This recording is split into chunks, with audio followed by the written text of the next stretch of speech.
bom bom bam bam bam bom bam bam bam bam bam bam bam bam rim bran ran ram ba ba ba ba ba wih.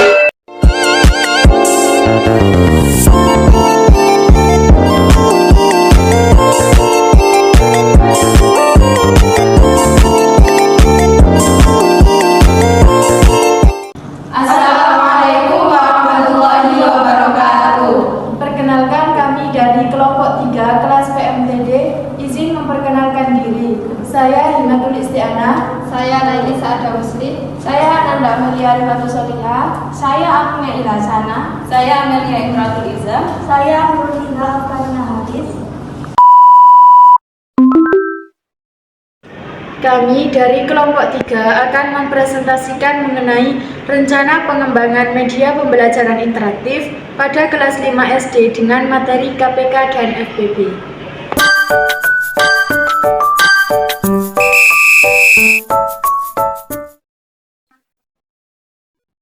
Baik, yang pertama kita akan membahas tentang studi kasus.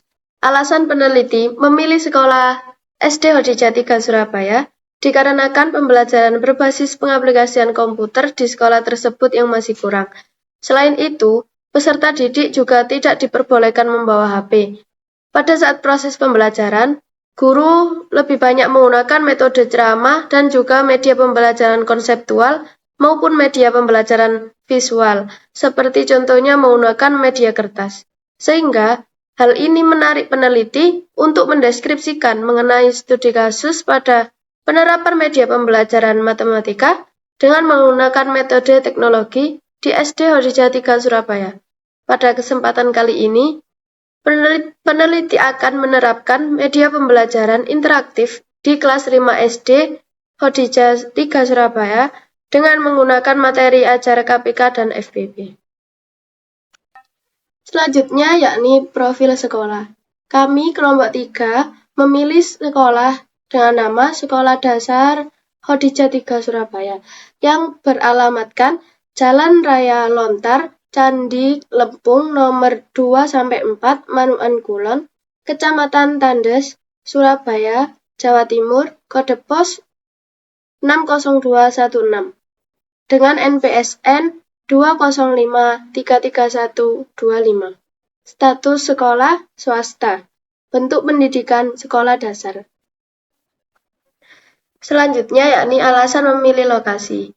Lokasi penelitian yang kami lakukan adalah di Sekolah Dasar Hodijah 3 Surabaya yang beralamat di Jalan Raya Lontar, Candi Lempung nomor 2-4 Manukan Kulon, Kecamatan Tandes, Kota Surabaya, Jawa Timur 60216.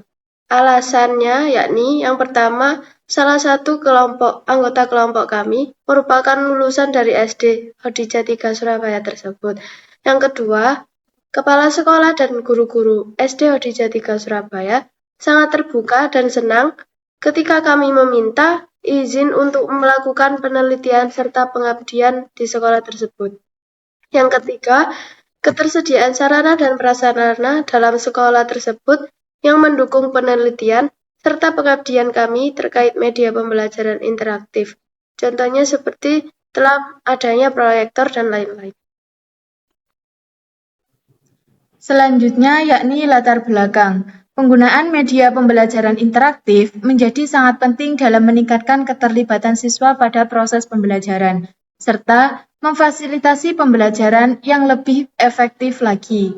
Namun, pada saat ini banyak sekali tantangan yang dihadapi oleh sekolah-sekolah. Salah satu tantangan yang dihadapi oleh SD Hodijah 3 Surabaya yakni kurangnya pemanfaatan teknologi secara optimal pada proses pembelajaran.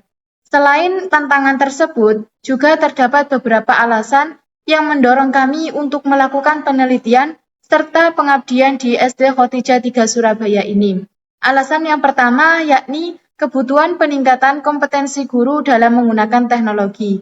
Pada proses pembelajaran, sebagian guru di SD Hodijah 3 Surabaya belum sepenuhnya menguasai teknologi yang dibutuhkan untuk menciptakan pembelajaran interaktif. Sehingga dengan adanya pengabdian ini mampu membantu para guru dalam meningkatkan keterampilan mereka dalam menggunakan teknologi pada proses pembelajaran. Alasan yang kedua, yakni komitmen sekolah dalam meningkatkan inovasi proses pembelajaran. SD Khotijah 3 Surabaya ini memiliki komitmen untuk terus mengembangkan kualitas pendidikan. Salah satunya dengan cara memanfaatkan teknologi dalam proses pembelajarannya. Dengan adanya dukungan dari pihak sekolah, kegiatan pengabdian ini diharapkan mampu berjalan efektif serta mampu memberikan dampak positif bagi guru dan siswa di sana. Ketiga, yakni ketersediaan sarana dan prasarana sekolah yang memadai. SD Khotijah 3 Surabaya ini telah dilengkapi dengan fasilitas yang mendukung penerapan media pembelajaran interaktif. Sehingga dengan adanya pengabdian ini diharapkan para guru dan siswa di SD Khotijah 3 Surabaya dapat lebih terbuka terhadap penggunaan teknologi pada proses pembelajaran, serta mampu menciptakan pengalaman belajar yang lebih menyenangkan dan meningkatkan motivasi belajar, sehingga mampu mencapai hasil belajar yang lebih baik lagi. Oke, selanjutnya di sini saya akan menjelaskan konsep media pembelajaran interaktif, di mana konsep media pembelajaran interaktif ini sendiri dibagi menjadi dua bagian. Yang pertama yaitu konsep rencana media pembelajaran di kelas, dan yang kedua konsep materi pembelajaran. Baik, kita beralih di Miro. Yang pertama yaitu rencana pembelajaran di kelas. Rencana pembelajaran di kelas ini sendiri dibagi beberapa bagian. Yang pertama yaitu pembuka. Pembuka dibuka oleh salam pembuka selaku ketua kita yaitu Hima, dilanjut dengan doa oleh Lia, yang ketiga absensi oleh Nia, yang keempat memberikan motivasi oleh Iza, dan yang kedua pemaparan materi. Pemaparan materi ini menjadi 3 bagian. Yang pertama yaitu mereview materi pembelajaran, yang kedua memberikan contoh dalam kehidupan sehari-hari, dan yang ketiga menampilkan video singkat. Di mana pemaparan materi ini dilakukan oleh 3 orang, yaitu Hima, Iza, dan Nia. Dan yang ketiga yaitu pembagian menjadi 4 kelompok. Pembagian ini dibimbing oleh Amel. Dan yang selanjutnya yaitu post-test. Post-test sendiri kita bagi menjadi beberapa tugas. Yang pertama yaitu operator yang dilakukan oleh Lisa, dan yang kedua memandu jalannya post-test oleh Amel, yang ketiga membimbing kelompok-kelompok yang dibimbing oleh Lia, yang keempat pemberian poin benar salah oleh Nia, dan yang terakhir yaitu pembahasan soal-soal post-test oleh Hima dan Iza. Dan yang terakhir yaitu penutup. Penutup ini kita ada 3 bagian. Yang pertama yaitu pengisian angket. Pengisian angket dilakukan oleh Iza dan dilanjut dengan doa oleh Lia, dan terakhir kita salam penutup oleh ketua kita juga yaitu Hima. Dan yang kedua yaitu konsep materi pembelajaran. Konsep materi pembelajaran ini sendiri dibagi menjadi beberapa bagian. Yang pertama yaitu materi ajar. Materi ajar ada 3 bagian, yaitu pembagian materi, pengumpulan materi, dan analisis materi. Pembagian materi ini ada 2 bagian. Yang pertama yaitu isi materi di papan tulis dan di dalam game, dikerjakan oleh Iza, Nia, Hima. Dan yang kedua contoh dalam kehidupan sehari-hari dikerjakan oleh Lisa, Lia, Amel. Dan yang pengumpulan materi ini juga seluruh anggota. Dan yang terakhir yaitu analisis materi yang sudah diberikan oleh seluruh anggota ini dikerjakan oleh Hima, Iza, dan Nia. Yang kedua yaitu isi materi dalam media pembelajaran. Isi materi dalam media pembelajaran ada 2, yaitu HTML berupa Google Slide, di mana ada definisi FVB dan KPK yang dikerjakan oleh Hima. Kedua, langkah-langkah mencari FVB dan KPK yang dikerjakan oleh Lia. Yang ketiga, contoh dalam kehidupan sehari-hari dikerjakan oleh Lisa. Yang keempat, contoh soal dikerjakan oleh Nia dan Iza, dan yang keempat yaitu mengedit HTML yang dikerjakan oleh Amel. Yang kedua yaitu post-test berupa game yang diterapkan pada Google Slide berupa latihan soal. Di sini dikerjakan oleh Iza, Hima, dan Nia untuk penambahan poin. Yang selanjutnya yaitu HTML. HTML berupa web editor di mana ada 6 slide. Slide pertama yaitu Lisa, slide kedua yaitu Nia, slide ketiga yaitu Iza, slide keempat adalah Hima, yang kelima Amel, dan slide terakhir Lia. Yang terakhir di sini ada lead maps. Lead maps mencari jurnal yang sesuai dengan materi ajar, dikerjakan oleh Lisa dan Lia. Sekian, terima kasih. Di sini saya akan memaparkan hasil observasi. Yang pertama, media pembelajaran yang sudah diterapkan di SD Hadijah 3 Surabaya adalah Microsoft PowerPoint. Dan selanjutnya, metode yang digunakan oleh guru dalam pembelajaran adalah metode konseptual atau media visual. Yang ketiga, kurangnya inovasi guru terhadap penggunaan media pembelajaran yang berbasis teknologi dalam proses pembelajaran. Lalu selanjutnya, kurangnya motivasi dan semangat belajar siswa, khususnya pada mata pelajaran matematika. Dan yang terakhir, materi yang sulit dipahami, salah satunya adalah materi KPK dan FPB. Selanjutnya saya akan menjelaskan mengenai metode wawancara yang kami gunakan. Metode wawancara yang kami gunakan adalah metode kualitatif, yaitu dengan cara mengumpulkan data-data dari berbagai narasumber. Seperti yang pertama, yaitu melakukan wawancara kepada kepala sekolah, dan selanjutnya melakukan wawancara kepada wakakurikulum. Yang ketiga, melakukan wawancara kepada salah satu guru matematika. Yang terakhir, melakukan wawancara kepada beberapa siswa-siswi di SD Hadijah 3 Surabaya. Selanjutnya yakni media pembelajaran yang digunakan.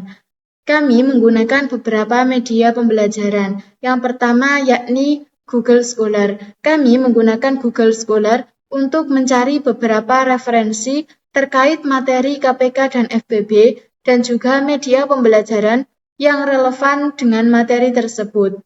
Yang kedua, Litmaps. Litmaps ini kami gunakan untuk mengecek apakah referensi yang telah kami dapatkan ini saling berhubungan atau tidak.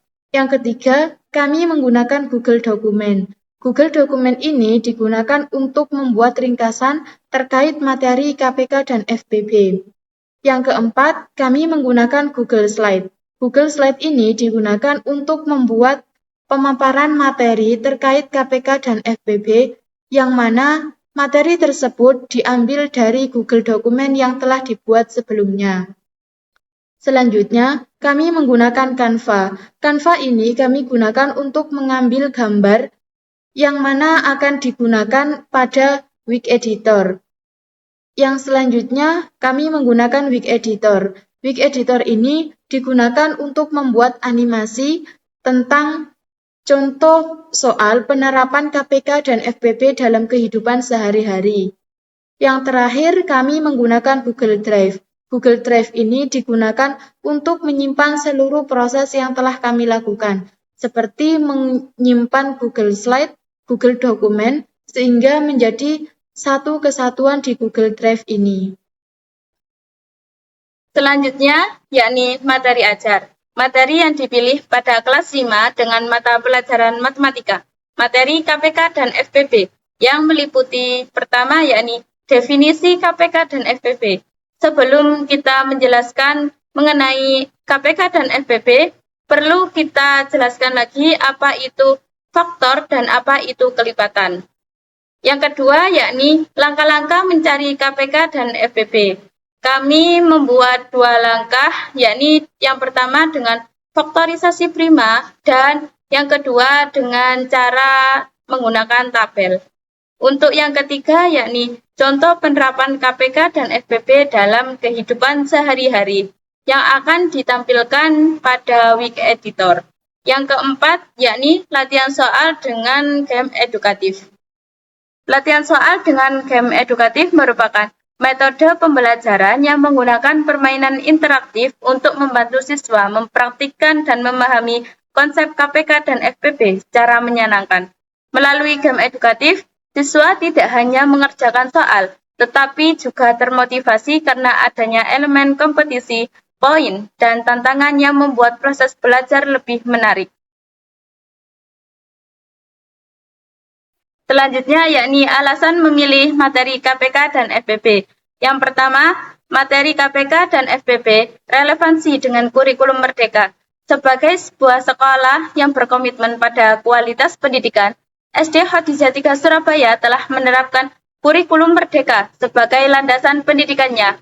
Kurikulum merdeka seperti yang kita ketahui memiliki tujuan yang sangat penting yaitu memberi pendidikan yang relevan dan sesuai dengan teknologi. Oleh karena itu, sudah sepantasnya bahan ajar yang kita pilih harus selaras dengan kurikulum merdeka ini. Hal ini akan memastikan proses pembelajaran di SD Khadijah 3 Surabaya berjalan dengan efektif dan efisien. Untuk yang nomor 2, materi KPK dan FPB relevansi dalam kehidupan sehari-hari. Karena materi KPK dan FPB merupakan alat matematis yang penting dalam aspek kehidupan kita. Pemahaman KPK dan FPB membantu kita memecahkan masalah pada kehidupan nyata, seperti untuk memecahkan masalah yang berkaitan dengan pengaturan waktu atau frekuensi kejadian berulang, serta pembagian atau pengurangan sesuatu menjadi bagian-bagian yang sama besar.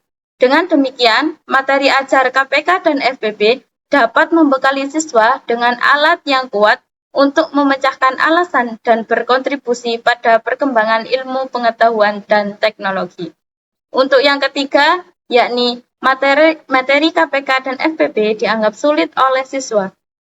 Dalam materi ini, siswa kesulitan membedakan antara kelipatan dan faktor, serta bingung bagaimana mengaplikasikan konsep tersebut dalam soal-soal, sehingga dibutuhkan media pembelajaran yang mampu memikat perhatian siswa, serta mampu menjadikan materi ini mudah untuk dipahami dan memberikan ruang untuk eksplorasi dalam konsep KPK dan FPB.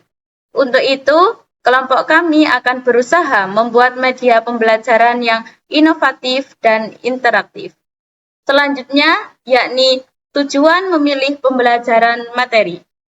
Agar siswa mampu mendefinisikan, menentukan KPK dan FPB menggunakan metode yang tepat, serta menyelesaikan soal terkait KPK dan FPB dalam kehidupan sehari-hari. Selanjutnya, yakni implementasi. Yang pertama, kami akan menampilkan animasi berupa HTML tentang penerapan KPK dan FPB dalam kehidupan sehari-hari dengan menggunakan media Wix Editor. Yang kedua, menggunakan Google Slide untuk memaparkan materi KPK dan FPB. Serta yang terakhir, yakni sebagai evaluasi siswa, kami memberikan post-test yang berupa game edukatif yang akan kami berikan pada akhir proses pembelajaran. Selanjutnya, saya akan menjelaskan flowchart tentang konsep media pembelajaran interaktif yang dibagi menjadi dua. Yang pertama yaitu konsep rencana media pembelajaran di kelas. Selanjutnya yaitu beralih ke Draw.io. Diawali dengan simbol terminator, kemudian memasuki kelas, kemudian salam pembuka oleh ketua kelompok yaitu Hima. Dilanjut dengan mempersilahkan siswa membaca doa sebelum memulai pelajaran yang akan dipandu oleh Nia. Doa selesai, dilakukan pengabsenan oleh Nia. Untuk siswa yang tidak hadir, maka menanyakan kabar kepada siswa yang lain apakah ada surat keterangan atau tidak. Selain itu juga menanyakan kabar kepada siswa yang hadir, apakah kabar hari ini baik atau tidak. Adapun respon siswa yaitu kabar baik dan kabar tidak baik. Untuk siswa kabar tidak baik, maka menanyakan alasan. Selanjutnya, yaitu penyampaian motivasi oleh Ida dengan tujuan agar siswa lebih bersemangat dalam belajar matematika bersama. Kemudian, Hima, Niat, Ida mereview materi KPK dan FPB yang telah dijelaskan sebelumnya. Adapun respon siswa yaitu paham dan tidak paham. Agar siswa lebih paham, maka ditampilkan sebuah animasi tentang penerapan KPK dan FPB dalam kehidupan sehari-hari. Adapun respon siswa yaitu paham, tidak paham, dan bahkan ada yang tidak menjawab. Agar siswa lebih paham, maka dipaparkan sebuah materi yang telah disiapkan dalam Google Slide. Siswa memperhatikan materi yang dipaparkan. Setelah pemaparan materi selesai, menanyakan materi yang dipaparkan kepada siswa, apakah mereka paham atau tidak. Adapun respon siswa yaitu paham dan tidak paham. Untuk siswa yang tidak paham, maka memaparkan materi ulang kepada siswa dan menanyakan bagian mana yang tidak paham, kemudian menjelaskan bagian yang belum dipahami. Selanjutnya yaitu Untuk siswa yang paham dan tidak paham, yaitu memberikan pendalaman materi secara bersama-sama. Setelah siswa paham, maka dilanjut dengan post-test dengan bermain game edukatif berkelompok yang akan dipandu oleh Amel, Lisa, dan Lia. Permainan ini akan dibentuk menjadi 4 tim atau 4 kelompok. Setelah dibagi, siswa berkumpul sesuai dengan kelompok masing-masing. Kemudian memainkan permainan yang akan dipandu oleh Lia, Lisa, dan Amel. Setelah permainan selesai, maka diakumulasi skor yang akan dilakukan oleh Nia. Untuk siswa dengan skor yang tinggi akan diberikan apresiasi atau hadiah.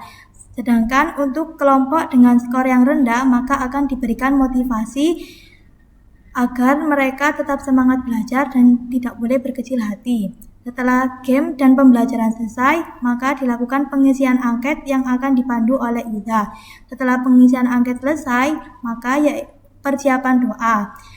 Kemudian siswa dipersilahkan untuk membaca doa Alhamdulillah secara bersama-sama yang akan dipandu oleh Lia. Akhir dari pembelajaran yaitu salam penutup oleh ketua kelompok yaitu Hima. Pembelajaran pun selesai.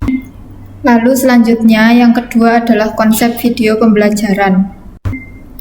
Di sini ada ketik mulai, lalu setelah itu muncul tombol menu utama, yaitu yang berisi yang pertama tekan belajar dan yang kedua tekan game. Yang pertama kita akan menekan yang tekan belajar, selanjutnya akan muncul materi dan di situ kami akan menjelaskan materi kepada siswa. Setelah itu ada back dan itu ditekan, lalu akan muncul ke menu utama.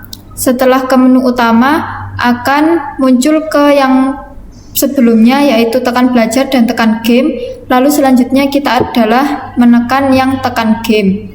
Di situ akan muncul satu soal dan ada 2 kesempatan yaitu salah dan benar. Apabila salah muncul tanda silang merah dan apabila benar akan muncul 3 bintang. Setelah muncul 3 bintang tekan next dan di situ akan muncul pembahasan.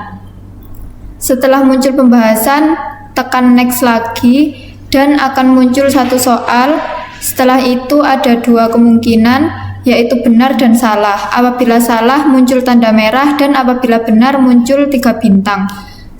Dan itu akan berulang selama 5 kali soal dan yang terakhir adalah selesai. Selanjutnya, kelompok kami mencari referensi dari Google Scholar.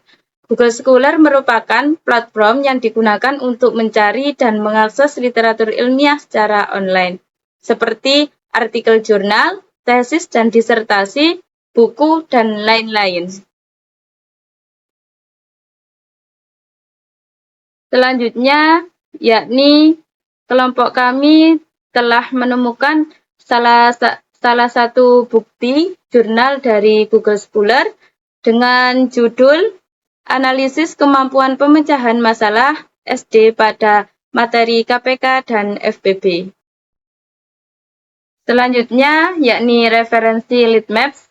Litmaps merupakan platform berbasis web yang dirancang untuk membantu peneliti dan akademis dalam mengorganisir dan menganalisis literatur ilmiah. Dari Litmap ini, kelompok kami menemukan 2 jurnal yang saling berhubungan, yakni jurnal yang pertama Melani 2019 dengan judul Analisis Kemampuan Pemecahan Masalah SD pada Materi KPK dan FPB, dan jurnal yang kedua yakni Hanifah 2024 dengan judul Analisis Kemampuan Penalaran Matematika Siswa Sekolah Dasar dalam Penyelesaian Soal Cerita KPK dan FPB. Kami mengetahui kedua jurnal ini saling berhubungan karena terdapat garis biru yang saling menghubungkan antara satu sama lain. Sekian presentasi yang telah disampaikan oleh kelompok 3 mengenai rencana pengembangan media pembelajaran interaktif pada kelas 5 SD dengan materi KPK dan FPB. Apabila terdapat kesalahan dalam pengucapan kata maupun perbuatan, kami mohon maaf yang sebesar-besarnya. Wassalamualaikum warahmatullahi wabarakatuh.